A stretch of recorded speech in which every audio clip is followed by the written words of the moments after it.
దేవునికి స్తోత్రములు. లైవ్లో యూట్యూబ్లో వీక్షిస్తున్న సహోదరి సహోదరులకు క్రీస్తునామములో వందనములు. ప్రార్థన చేసుకుందాం. పరలోకమందున్న మా తండ్రి, నీ ప్రియకుమారుడు యేసుక్రీస్తునామములో కృతజ్ఞతాస్తుతులు స్తోత్రములు చెల్లించుకుంటున్నాం నాయన. ఇంతవరకు సజీవ లెక్కలో ఉంచుకొని నీ కృపలో కాపాడుతూ భద్రపరుస్తూ ఉదయకాల సమయంలో నీ సన్నిధిలోనికి వచ్చి నీ వాక్యం నేర్చుకుంటుండగా చెప్పబడుతుండగా నాకు వింటున్న సహోదరి సహోదరులకు నీ కృపను అనుగ్రహించి ఉన్నట్లుగా చెప్పుటకు, చెప్పింది అలా ఉన్నదో లేదో తెలుసుకున్నటకు, వాక్యం లోబడి వాక్యానుసారంగా జీవించి నీకు మహిమ తెచ్చేవారంగా ఘనత తెచ్చేవారంగా ఉండే ధన్యత భాగ్యం మా అందరికీ నీ అనుగ్రహించమని యేసుక్రీస్తు నామములో ప్రార్థన అడిగి వేడుకుంటున్నాం తండ్రి, ఆమెన్. సహోదరి సహోదరులందరూ ఎలా ఉన్నారు? సంతోషంగా ఆనందంగా ఉన్నారా? సంతోషంగా ఆనందంగా ఉండాలి. ఎందుకంటే దేవుడు మనల్ని సజీవ లెక్కలో ఉంచుకొని ఆయన సన్నిధిలోనికి నడిపించి ఆయన ఆత్మతోనూ సత్యంతోనూ ఆరాధించుకోవడానికి, ఆయన వాక్యాన్ని నేర్చుకోవడానికి దేవుడిచ్చిన గొప్ప ధన్యత భాగ్యమును బట్టి దేవునికి కృతజ్ఞతాస్తుతులు స్తోత్రములు చెల్లించబద్దులమై ఉన్నాము ప్రియులారా.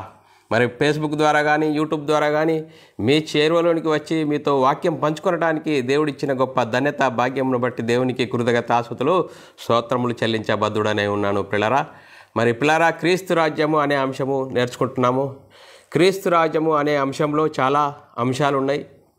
అంశాలను ఒక్కొక్కటిగా బైబిల్లోని ఆత్మ సంబంధమైన సంగతులతో మనము నేర్చుకుంటున్నాం పిల్లారా. అందుకోసమే ఈ వాక్యం చెప్పబడుతుండగా ఒక వ్యక్తిని గురించి కానీ ఒక సంస్థను గురించి కానీ చెప్పబడినవి కావు. బైబిల్లోని ఆత్మ సంబంధమైన సంగతులతో సరిచూసుకుంటూ ముందుకు సాగుదాం పిల్లారా. అందుకోసం మనం అందరము వాక్యంకు లోబడదాం. వాక్యానుసారంగా జీవించి దేవునికి మహిమ తెచ్చేవారంగాను ఘనత తెచ్చేవారంగా ఉంటూ ముందుకు సాగుదాము పిల్లరా. క్రీస్తు రాజ్యము క్లాస్ నంబరు 3 క్రీస్తు రాజ్యము అనే అంశంలో ఈరోజు 3వ క్లాసు. దేవుని రాజ్యం భూమి మీద విస్తరణ ఎలా జరిగింది అనే అంశము నేర్చుకుందాం పిల్లరా. ఈ అంశమును ఎందుకు నేర్చుకోవాలి అనేది మనం ఆలోచన చేసినట్లయితే పిల్లరా, క్రీస్తు రాజ్యము యేసుక్రీస్తును దేవుడు ఈ లోకానికి పంపాడు, అభిషేకించి ఈ లోకానికి పంపాడు, రాజుగా పంపాడు. యేసుక్రీస్తు ఈ లోకానికి వచ్చి ఏం చేశాడు? దేవుని రాజ్యాన్ని, క్రీస్తు రాజ్యాన్ని స్థాపించాడు పిల్లరా. క్రీస్తు రాజ్యాన్ని స్థాపిస్తేనే కదా మనమందరము యేసుక్రీస్తునందు విశ్వాసం ఉంచి క్రీస్తులోనికి బాప్తీసం పొందిన మనమందరము క్రీస్తును ధరించుకున్న వారము, సంఘంలో చేర్చబడిన మనము క్రీస్తు రాజ్యంలో ఉన్నాము. ఆ స్పృహ ఆలోచన మనము కలిగి ఉండాలి. దానిని బట్టి మనము లేఖనానుసారంగా ఒక్కొక్కటిగా దేవుని రాజ్యము భూమి మీద విస్తరణ ఎలా జరిగింది అనే అంశము నేర్చుకుందాం పిల్లరా. ఈ అంశము నేర్చుకుంటూ మన ఆత్మీయ స్థితిని సరిదిద్దుకుంటూ వాక్యానుసారంగా జీవిస్తూ మనమందరము దేవునికి మహిమ తెచ్చేవారంగా ఘనత తెచ్చేవారంగా ఉంటూ ముందుకు సాగుదాము పిల్లరా. మనము క్రీస్తు రాజ్యం గురించి పరిశీలన చేస్తున్నాము. అయితే క్రీస్తు వచ్చి తన రాజ్యాన్ని స్థాపించాడు, క్రీస్తు రాజ్యము స్థాపింపబడింది అని కొందరు నమ్ముచున్నారు. క్రీస్తు ఇంకా భవిష్యత్తులో వస్తాడు, 1000 సంవత్సరాలు పరిపాలన చేస్తాడు, యుగాలు రాజ్యపాలన చేస్తాడని చెప్తున్నవారు కూడా కొందరు ఉన్నారు పిల్లరా. అయితే పిల్లరా, గత క్లాసులలో మనం నేర్చుకున్న అంశాలను బట్టి చూస్తే పిల్లరా, లోకాలు లేనప్పుడు చూడండి పిల్లరా, లోకాలు లేనప్పుడు పరలోకమందు చూడండి పిల్లరా, పరలోక రాజ్యంలో దేవుని ప్రభుత్వం ఉన్నది అని నేర్చుకున్నాం పిల్లరా. దేవుని ప్రభుత్వం ఉన్నది. పరలోక రాజ్యంలో అత్యున్నత సింహాసనం మీద తండ్రి అయిన దేవుడు ఆసీనుడై ఉన్నాడని నేర్చుకున్నాము. తండ్రి తర్వాత యేసుక్రీస్తు, యేసుక్రీస్తు ద్వారా పరిశుద్ధాత్ముడు, వీరిద్దరూ దేవుని కుమారులుగా ఉన్నారని మనము నేర్చుకున్నాం పిల్లరా. పరలోక రాజ్యంలో దేవునికి సేవ చేసేవారు సేవకులు ఉన్నారు. ఆ సేవకులలో కోటాను కోట్ల దేవదూతలు చూడండి పిల్లరా, దేవదూతలు ఉన్నారని నేర్చుకున్నాము. వారికి ఉన్న అధికారులు, ప్రధానులు కూడా ఉన్నారని కూడా నేర్చుకున్నాం పిల్లరా. దేవుడు ఒక సంకల్పం కలిగించాడు. ఆ సంకల్పం బట్టి తనకు అనేక మంది కుమారులు కావాలి అని తండ్రి అయిన దేవుడు అనుకున్నాడు, సంకల్పించాడు. ఆ సంకల్పించిన సంకల్పమును బట్టి చూడండి పిల్లరా, ఆ దేవదూతలు పరలోకంలో పరిశుద్ధుడు పరిశుద్ధుడు అని దేవదూతలు ప్రతి గానాల మధ్యలో ఉన్నప్పుడు దేవుడికి ఒక సంకల్పము కలిగింది. ఆ సంకల్పం ఏంటంటే తనకు అనేక మంది కుమారులు కావాలి, అనేక మంది కుమారులు కావాలి. ఆ కుమారులు ఎలా ఉండాలి? పరిశుద్ధులుగా ఉండాలి, మరి నీతిమంతులుగా ఉండాలి, నా రాజ్యాన్ని నా మహిమను మరి వారు అనుసరిస్తూ నా మహిమకు కీర్తి తెచ్చేవారుగా ఉండాలని అనుకున్నాడు పిల్లారా. ఆ సంకల్పించిన సంకల్పాన్ని దేవదూతలు మరి విని మేము ఇక్కడ కూడా సేవ చేయాలి, మరి ఇంకా వారికి అనేక మంది కుమారులు కావాలి, ఆ అనేక మంది కుమారులైన వారిని కూడా మేము సేవ చేయాలని దేవుని ప్రభుత్వంపై మరి ప్రధాన దూత అయిన వాడు మరి దేవుని కంటే తన్ను తాను హెచ్చించుకుంటే దేవుడు మరి ఊరుకున్నాడా? దేవుని వాడిని కటిక చీకటి బిలాములో బంధించాడు పిల్లారా, మరి బంధించాడు. ఆ బంధించి మరి కొంతకాలము విడిచిపెట్టబడ్డాడు. ఎప్పుడు విడిచిపెట్టబడ్డాడు? మరి ఇప్పుడు దేవుని రాజ్యము భూమి మీద ఎలా విస్తరించబడింది అనేది మనము ఆలోచన చేసినట్లయితే పిల్లరా, ఈరోజు అంశం నేర్చుకుందాం పిల్లరా. మరి జగత్తు పునాది వేయబడక మునిపే దేవుని సంకల్పం ఏంటి? మరి పోయిన క్లాసులో మరి దేవుడు ఉన్నాడు, దేవుని ప్రభుత్వం ఉంది, దేవుని ప్రభుత్వంలో మరి తండ్రి అయిన దేవుడు ఉన్నాడు, తండ్రి అయిన దేవుడు రాజుగా ఉన్నాడు, ఆయన కుమారుడైన యేసుక్రీస్తున్నాడు, ఆయన కుమారుడైన పరిశుద్ధాత్ముడు ఉన్నాడు అని నేర్చుకున్నాము. వారికి ఉన్న అధికారాలు హోదాలు నేర్చుకున్నాము. మరి దేవదూతలు ఎక్కడ పాపం చేశారు అనేది నేర్చుకున్నాం పిల్లరా. పరలోకంలో దేవుని ప్రభుత్వానికి వ్యతిరేకంగా, దేవుని కంటే తన సింహాసనము మరి అత్యున్నతగా దేవుని కంటే ఎక్కువగా హెచ్చించుకున్న దాన్ని బట్టి దేవుడు వాడిని కటిక చీకటి గల బిలాములో మరి బంధించి తీర్పుకో కావాలి ఉంచాడు. మరి పిల్లరా, మనం ఆలోచన చేసినట్లయితే దేవుని సంకల్పం ఏంటి అనేది మనము లేఖనం చదువుకున్నట్లయితే ఎఫెసీయులకు రాసిన పత్రిక 1వ అధ్యాయం 4-6 వచనంలో చాలా చక్కగా రాయబడ్డది. ఎట్లనగా తన ప్రియునియందు తాను ఉచితముగా మనకు అనుగ్రహించిన తన కృపామహిమకు కీర్తి కలుగునట్లు తన చిత్త ప్రకారమైన దయా సంకల్పం చొప్పున యేసుక్రీస్తు ద్వారా తనకు కుమారులుగా స్వీకరించుటకై మనను ముందుగా తన కోసం నిర్ణయించుకొని మనము తన ఎదుట పరిశుద్ధులమును నిర్దోషులమై ఉండవలనని జగత్తి పునాది వేయబడకమునుపే ప్రేమ చేత ఆయన క్రీస్తులో మనను ఏర్పరచుకున్నాడు పిల్లారా. మరి క్రీస్తులో ఏర్పరచుకున్నాడు గనుకనే దేవుడు క్రీస్తును రాజుగా ఈ లోకానికి పంపించాడు. ఎందుకు దేవుని రాజ్యాన్ని మరి పునఃస్థితి స్థాపన చేయడానికి పంపించాడు అంటే పిల్లారా, మనం ఆలోచన చేసినట్లయితే క్రీస్తు రాజ్య విస్తరణలో దేవుని యొక్క సంకల్పం ఏంటి అంటే పిల్లారా, పరలోక రాజ్యంలో దేవుని సంకల్పాన్ని సంకల్పించాడు. అనేక మంది కుమారులు కావాలనుకున్నాడు. ఆ సంకల్పంలోని భాగమే దేవుడు క్రీస్తును రాజుగా నియమించి ఈ లోకానికి పంపాడు పిల్లారా. మరి మనం ఆలోచన చేసినట్లయితే లేఖనం చదువుకున్నట్లయితే ఎఫెసీయులకు రాసిన పత్రిక 1వ అధ్యాయం 10వ వచనంలో ఈ సంకల్పమును బట్టి ఆయన పరలోకంలో ఉన్నవే గాని భూమి మీద ఉన్నవే గాని సమస్తమును క్రీస్తునందు ఏకంగా సమకూర్చవలనని తనలో తాను నిర్ణయించుకొనెను. చూడండి పిల్లరా, తనలో తాను నిర్ణయించుకొనెను. కొలస్సీయులకు రాసిన పత్రికలో చదువుకుందాం పిల్లరా. 1వ అధ్యాయము 19-20 వచనాల్లో కూడా రాయబడ్డది. ఆయన యందు సర్వ సంపూర్ణత నివసింపవలనని. ఎవరి యందండి? క్రీస్తు యందు సర్వ సంపూర్ణత నివసింపవలని ఆయన శిలువ రక్తము చేత సంధి చేసి ఆయన ద్వారా సమస్తమును, అవి భూలోకమందున్నైనను పరలోకమందున్నవైనను వాటినన్నిటినీ ఆయన ద్వారా తనతో సమాధానపరచుకునవలనని తండ్రి అభిష్టమాయను. చూడండి బ్రదరా, పరలోకములో ఉన్నవారి కానీ భూమి మీద ఉన్నవారిని ఏకముగా మరి క్రీస్తులో సమాధానపరచుకోవాలని తండ్రి అభిష్టమే కాబట్టి దేవుడు తన చిత్తానుసారంగా చేసిన నిర్ణయం చొప్పున సమస్త కార్యములను జరిగించుచున్నాడు అని లేఖనాల్లో రాయబడ్డది పిల్లరా.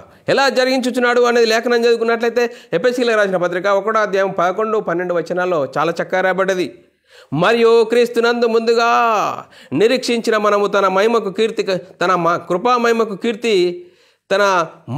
కీర్తి కలుగజేయాలని దేవుడు తన చిత్త ప్రకారమైన సంకల్పమును బట్టి మనల్ని ముందుగా నిర్ణయించి ఆయన యందు స్వాస్థ్యముగా ఏర్పరచెను.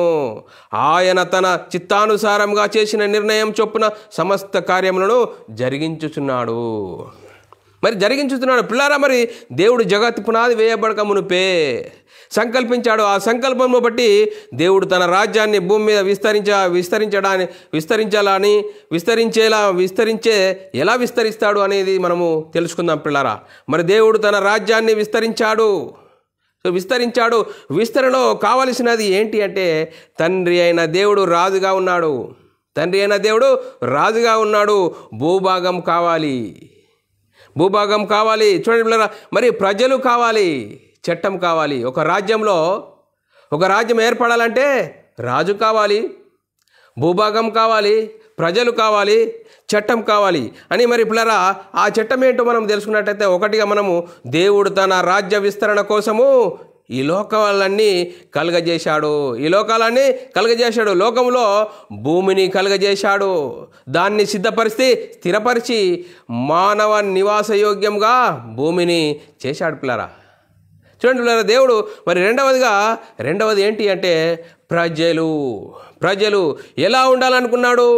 దేవుడు పరిశుద్ధుడు, నిర్దోషి గనుక మనం కూడా తన పరిశుద్ధతకు, తన మహిమకు కీర్తి కలగజేయాలని పరిశుద్ధులుగా ఉండాలనుకున్నాడు. తన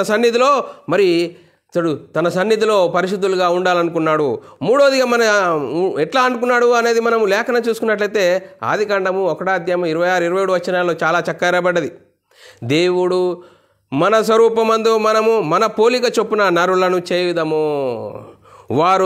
వారు సముద్ర చేపలను, ఆకాశ పక్షులను, పశువులను, సమస్త భూమి మీద ప్రాకు ప్రతి జంతువులను ఏలుదురుగాక. దేవుడు తన స్వరూపమందు నరుని సృజించెను. దేవుని స్వరూపమందు వాణ్ణి సృజించెను. స్త్రీనిగాను పురుషునిగా సృజించెను. చూడండి బ్రదర్, మరి ఇక్కడ మనము దేవుని స్వరూపం అంటే ఏంటి? దేవుని స్వరూపం అంటే శరీరాకార నిర్మాణం కాదు, ప్రకృతి సంబంధమైన వాటిది కాదు పిల్లారా. మనం ఆలోచన చేసినట్లయితే దేవుని మహిమ, దేవుని స్వభావము అంటే దేవుని గుణలక్షణాలు, దేవుని మహిమ, దేవుని స్వభావమును మరి పరిశుద్ధులలో చూడండి పిల్లారా. మరి దేవుని పరిశుద్ధతలో నరుని సృజించాడు. దేవుని స్వరూపము దేవునిలో దేవుడై ఉన్న ఆత్మలో నుండి విభాగింపబడి ఆ మట్టి బొమ్మలోనికి పంపినప్పుడు మరి నరుడు జీవాత్మాయను అని రాయబడ్డది పిల్లారా. మనం ఆలోచన చేసినట్లయితే పిల్లారా, మనం ఆలోచన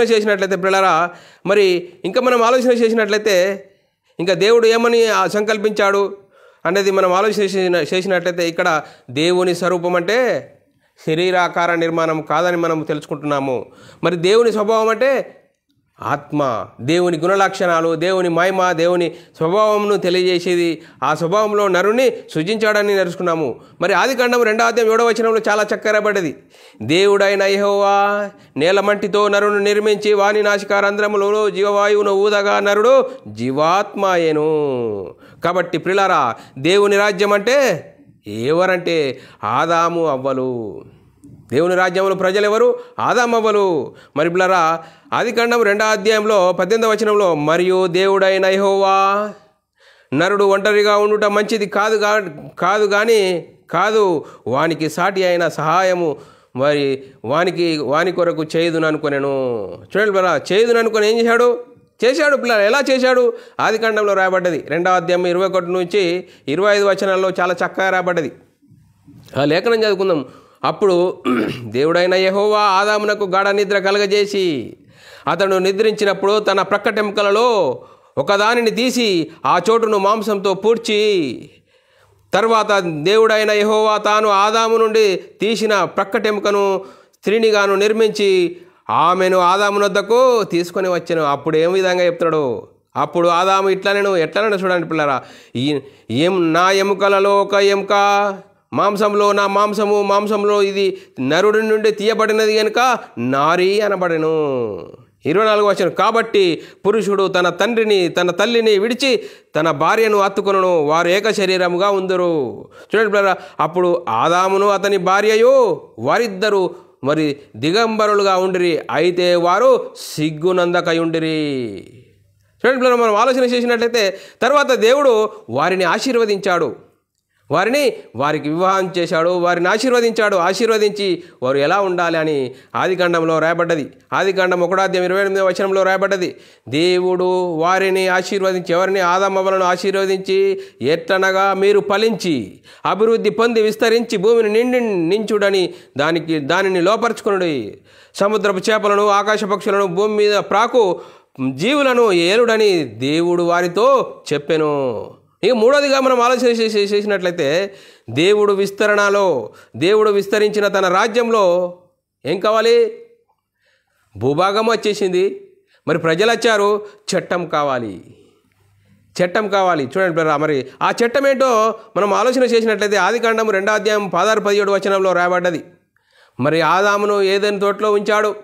ఏదైనా తోటలో ఉంచి ఆ ఏదైనా తోటలో మరి ప్రతి జీవవృక్ష ఫలాలన్నీ తినవచ్చు, కానీ ఒకటి మంచి చెడ్డలు తెలివినిచ్చే ఫలం తినకూడదు అన్నాడు.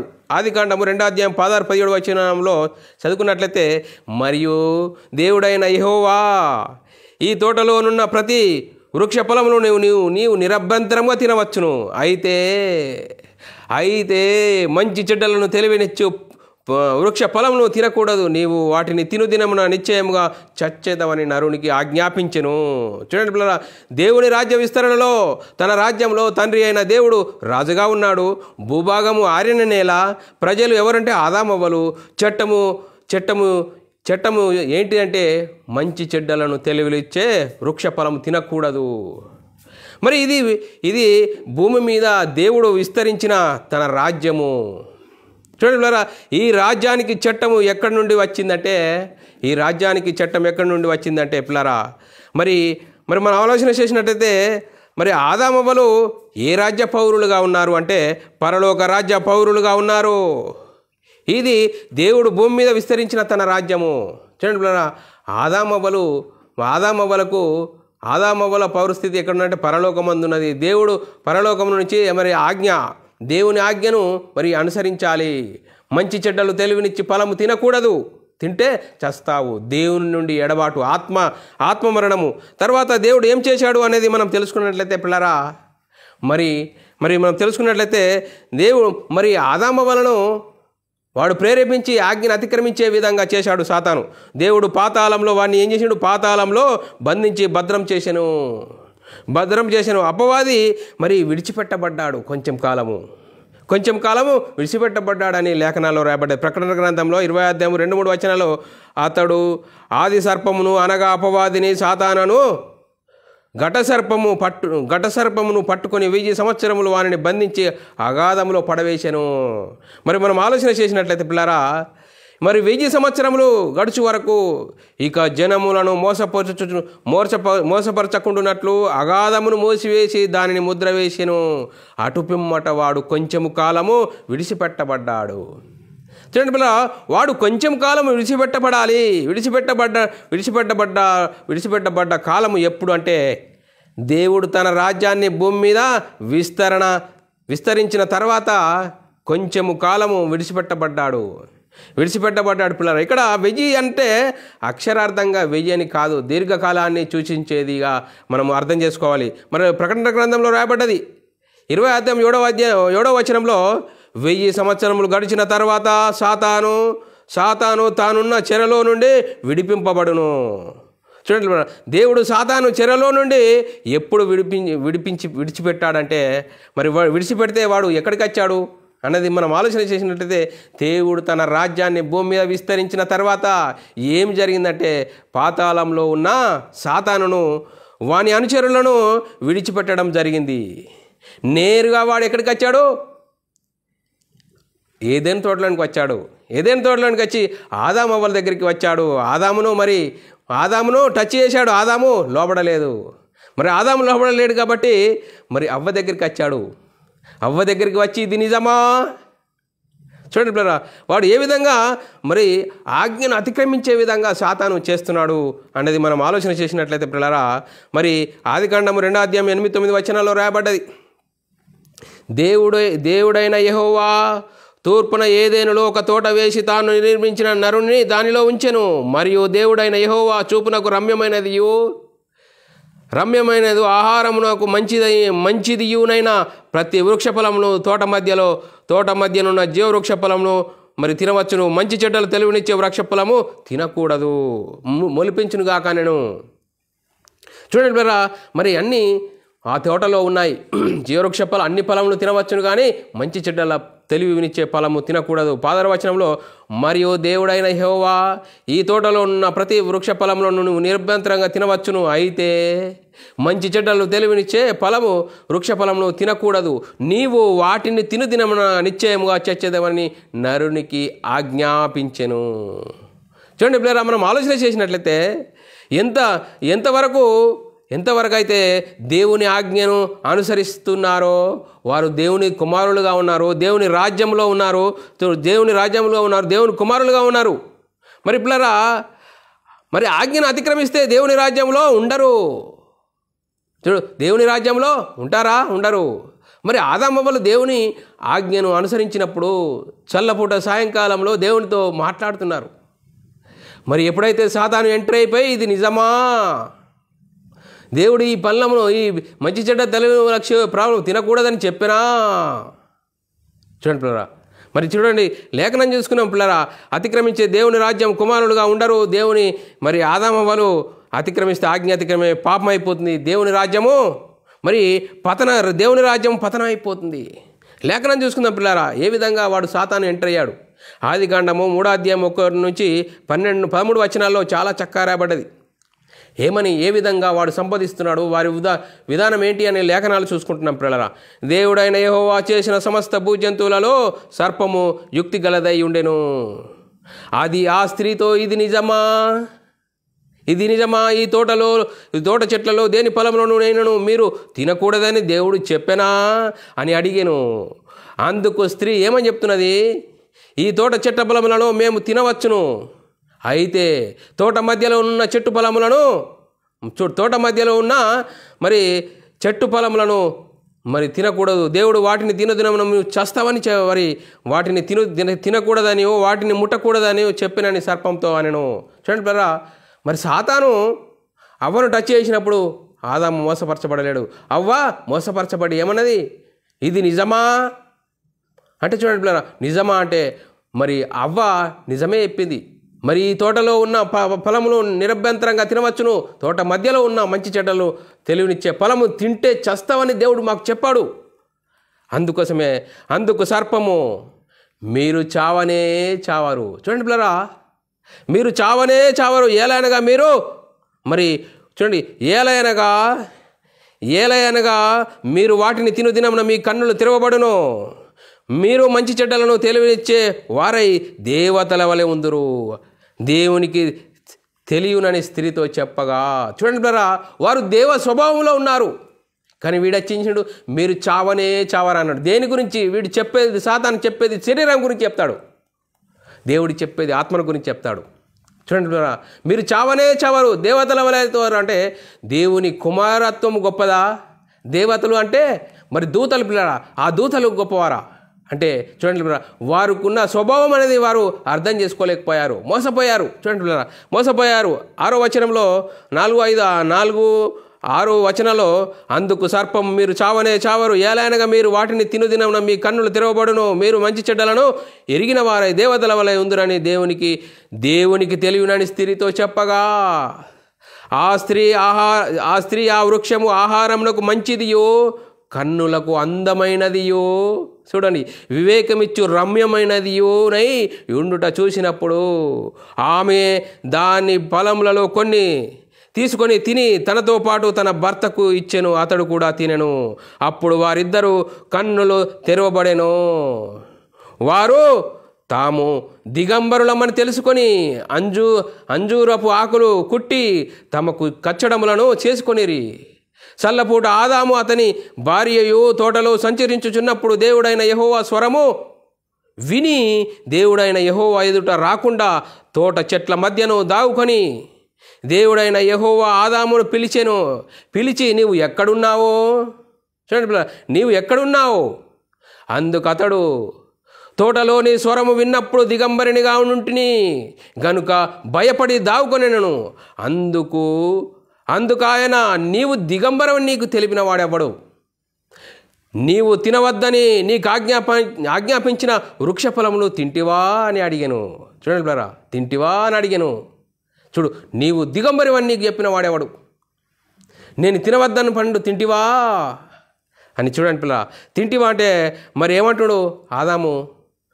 మరి నా బుద్ధి గడ్డి తిన్నది, నువ్వు చెప్పిన మాట నేను నిరాకరించాను అన్నాడా? ఏమన్నాడు? నువ్వు నాకు ఇచ్చినవే ఆ స్త్రీ. చూడండి పిల్లరా, ఎంత వ్యతిరేకమైపోయాడు. దేవుని ఆజ్ఞను అతిక్రమిస్తే ఎంత వ్యతిరేకమైపోయాడు. ఆ 12, 13 వచనాలు, అందుకు ఆదాము, నాతో నుండుటకు నీవు నాకు ఇచ్చిన ఈ స్త్రీయే ఆ వృక్షఫలములు కొన్ని నాకు ఇయ్యగా నేను తింటిని. అప్పుడు దేవుడైన యెహోవా స్త్రీతో, నీవు చేసినది ఏమిటి అడగగా, స్త్రీ, సర్పము నన్ను మోసపుచ్చినందున నేను తింటినను. చూడండి పిల్లరా, తప్పు చేసింది వారు ఒప్పుకుంటున్నారా? చూడు, దేవుని రాజ్యంలో ఉండి ఆజ్ఞను అతిక్రమించిన వరకు దేవుని స్వభావంలో ఉన్నారు. దేవుని ఆజ్ఞను అతిక్రమించినప్పుడు దేవునికి వ్యతిరేకంగా మాట్లాడుతున్నారు. నువ్వు నాకు ఇచ్చినవే ఆ స్త్రీ ఇస్తే నేను తిన్నా, కానీ నా ఇచ్చి నేను తినలేరు.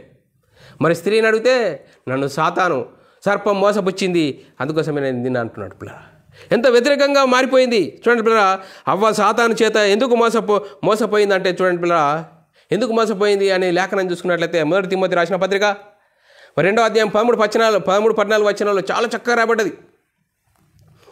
మొదట ఆదామును తర్వాత అవ్వను నిర్మింపబడి కారా, మరియు ఆదాము మోసపరచబడలేదు. చూడండి పిల్లరా, ఎంత చక్కగా రాబడ్డది. ఆదాము మోసపరచబడలేదు. చూడు, స్త్రీ మోసపరచబడి అపరాధంలో పడెను. చూడండి పిల్లరా, ఆదాము ఒరిజినల్, అవ్వ కాపీ. చూడండి పిల్లరా, వాడు సాతాను ఆదామును టచ్ చేశాడు. ఆదాము మోసపరచబడలేడు. అందుకోసమే పురుషుడికున్న స్టాండర్డ్ వేరా, స్త్రీకున్న స్టాండర్డ్ వేరా అని ఇక్కడ లేఖనమును బట్టి మనం అర్థం చేసుకోవాలి. అందుకోసమే మనం ఆలోచన చేసినట్లయితే ఆదాము ఒరిజినల్, అవ్వ జిరాక్స్ కాపీ. అందుకోసమే వాడు ఎక్కడి నుండి వాడి ద్వారము, వాడి పని ఏ విధంగా మరి పని అవుతుందని ఆ సాతాను చూస్తూనే ఉంటాడు. అందుకోసమే శరీరానికి ఆశలు కల్పిస్తాడు. ఆశల వలయంలో మని లోపరుచుకుంటాడు. అందుకోసమే పిల్లరా, మనము ఆలోచన చేసినట్లయితే యోబు గ్రంథంలో రాయబడ్డది 31వ అధ్యాయం 33వ వచనము, మరి ఆదాము చేసినట్లు నా దోషములను దాచిపెట్టుకొని అని రాయబడ్డది. అందుకే హోషేయ గ్రంథంలో కూడా 6వ అధ్యాయం 7వ వచనము, ఆదాము నిబంధన మీరినట్లు వారు నా ఎడల విశ్వాసఘాతకులై నా నిబంధనలో మీరి ఉన్నారు అని లేఖనాల్లో రాయబడ్డది. చూడండి పిల్లరా, మనం ఆలోచన చేసినట్లయితే వీరిరువురు ఏం చేశారు? దేవుని ఆజ్ఞను అతిక్రమించారు. దేవుని ఆజ్ఞను అతిక్రమించడం జరిగింది పిల్లరా. మరి చూడండి పిల్లరా, ఆజ్ఞ అతిక్రమమే పాపంలో వచ్చింది మరణము. ఏంటి? శరీరానిక ఆత్మమరణము. ఆత్మమరణం పిల్లరా. 1 యోహాను రాసిన పత్రిక 3వ అధ్యాయం 4వ వచనంలో ఉన్నది, పాపము చేయు ప్రతి వాడు ఆజ్ఞ అతిక్రమించును, ఆజ్ఞ అతిక్రమమే పాపము. చూడండి పిల్లరా, మరి పాపం ఎందులో ఉంది? శరీరంలో ఉంది. శరీరానికి ఆశలు కల్పించేవాడు ఎవడు? సాతాను. మీరు చావరు, మీరు దేవతల వలె అవుతారు. అందుకోసమే మనోనేత్రాలు మూసుకపడ్డాయి, శరీర నేత్రాలు మరి తెరవబడి వారు దిగంబరులని వారు తెలుసుకున్నారు. నువ్వు దిగంబరివని చెప్పిన వాడు ఎవడు అని దేవుడు క్వశ్చన్ వేస్తే, ఆ క్వశ్చన్కు వాళ్ళు ఏం చెప్పారు? మేము చేశాము, మా తప్పు అని అంటున్నారా? నువ్వు నాకు ఇచ్చినవే ఆ స్త్రీ ఏమంటుంది? మరి ఆ సర్పం నన్ను మోసపుచ్చింది. చూడండి పిల్లరా, ఎంత వ్యతిరేకంగా మరి దేవుని రాజ్యము ఏ విధంగా మరి అయిపోతుందో చూద్దాం పిల్లరా. రోమీయులకు రాసిన పత్రిక 6వ అధ్యాయము 23వ వచనంలో కూడా రాయబడ్డది, ఏలయనగా పాపం వలన వచ్చు జీతం మరణము, అయితే దేవుని కృపావరమున ప్రభు అయిన యేసుక్రీస్తునందు నిత్య జీవము. ఇంకా మనం ఆలోచన చేసినట్లయితే పిల్లరా, ఒక మనిషి నుండి ఏ విధంగా మరి పాపం అనేది వచ్చింది. రోమీయులకు రాసిన పత్రిక 5వ అధ్యాయం 12వ వచనంలో, ఇట్లుండగా ఒక మనుషుని ద్వారా పాపం ద్వారా మరణమును లోకములో ఏలాగు ప్రవేశించెనో అలాగునే మనుషులందరూ పాపము చేసినందున మరణము అందరికీ సంప్రాప్తమాయెను. చూడండి, సంప్రాప్తమాయెను. చూడండి పిల్లరా, ఆజ్ఞ అతిక్రమిస్తేనే పాపి అవుతాడు. బైబిల్ చాలా చక్కగా చెప్తుంది. ఆజ్ఞను అందరూ అతిక్రమించారు. చూడండి పిల్లరా, దేవుడిచ్చిన ఆజ్ఞను అతిక్రమించడం ద్వారా ఆదామవ్వలు దేవుని నుండి దూరం అయిపోయారు. ఆత్మమరణం పొందారు. చూడండి పిల్లరా, మరి మరి శరీరపరమైన మరణం కాదు, ఆత్మమరణం దేవుని నుండి ఎడబాటు కలిగిపోయింది పిల్లరా. మరి పిల్లరా, దేవుని రాజ్య పౌరస్థితిని మరి దేవుడి రాజ్య పౌరస్థితిని వారు కోల్పోయారు. మరి ఏ రాజ్యంలోకి వెళ్ళిపోయారు? సాతాను రాజ్యంలోనికి వెళ్ళిపోయారు. చూడండి పిల్లరా, దేవుని రాజ్యం భూమి మీద ఎలా విస్తరణ జరిగింది అనేది మనం నేర్చుకుంటున్నాం పిల్లరా. మరి పిల్లరా, మరి చూడండి, దేవుని రాజ్యము అనతి కాలంలోనే సాతాను రాజ్యంగా మారిపోయింది. చూడండి పిల్లరా, దేవుని రాజ్యం భూమి మీద ఈ విస్తరణ ఎలా జరిగిందంటే దేవుడు సంకల్పించుకున్నాడు. దేవుడు సంకల్పించిన సంకల్పం ఏంటి? ఎఫెసీయులకు రాసిన పత్రిక 1:4 దేవుడు తన కృపామహిమకు కీర్తి కలగజేయాలని, ఆయన ఎదుట పరిశుద్ధులుగా నీతిమంతులుగా ఉండాలని మరి దేవుడు కోరుకున్నాడు. దేవుడు కోరుకున్న ఆ కోరికను బట్టి, దేవుడు సంకల్పించిన సంకల్పం బట్టి మరి జగత్తులో ఉన్న వాటి అన్నిటినీ కలగజేసి మనుషులకు నివాసయోగ్యంగా భూమిని స్థిరపరిచి మరి భూమిని స్థిరపరిచి చేశాడు. స్థిరపరిచి ఆదామును మట్టి బొమ్మతో చేసి మట్టి బొమ్మలోనికి దేవునిలో నుండి జీవాత్మను ఊదగా నరుడు జీవాత్మయను. వారు చూడండి, ఆత్మయి నరుడిలో నుండి తీయబడిన ఎముక నారి వీరిరువురిని మరి వివాహం చేసి ఆశీర్వదించాడు. మీరు మరి ఫలించి అభివృద్ధి పొంది నా కృపామయంకు కీర్తి కలగజేయాలని అనుకున్నాడు. అనుకున్న విధనే చేశాడు పిల్లారా. మరి దేవుడు రాజుగా ఉన్నాడు. భూమి ఆరిన నేల, ప్రజలు ఆదామవ్వలు ఆజ్ఞ మరి మంచి చెడ్డలు తెలివినిచ్చే ఫలము తినకూడదు, తింటే చస్తావని ఆజ్ఞ ఇచ్చాడు పిల్లారా. ఒక రాజ్యం విస్తరించాలంటే ఒక రాజ్యంలో ఉన్న పరిస్థితులు ఏంటి? రాజు కావాలి, చట్టం కావాలి, ప్రజలు కావాలి, భూమి కావాలి అనేది మనం ఆలోచన చేసినట్లయితే మరి ఎంతవరకు ఆదామవ్వలు దేవుని ఆజ్ఞను మీరనంత వరకు దేవునికి కుమారులుగా ఉన్నారు, దేవునికి వారసులుగా ఉన్నారు. ఎప్పుడైతే మరి సాతాను ఎంటర్ అయిపోయి దేవుని ఆజ్ఞను మీరే విధంగా మరి ఆదాము మోసపరచబడలేదు, కానీ అవ్వ మోసపరచబడి దేవుని రాజ్యాన్ని అనతి కాలంలోనే మరి సాతాను రాజ్యంగా జరిగినట్లుగా మనం నేర్చుకున్నాం పిల్లారా. చూడండి పిల్లారా, క్రీస్తు రాజ్యం అనే అంశంలో చాలా అంశాలు ఉన్నాయి పిల్లారా. మరొచ్చే వారంలో మనము నేర్చుకుందాం పిల్లారా. సాతాను రాజ్యం ఎలా విస్తరణ భూమి మీద జరిగింది అనేది నేర్చుకుందాం పిల్లారా.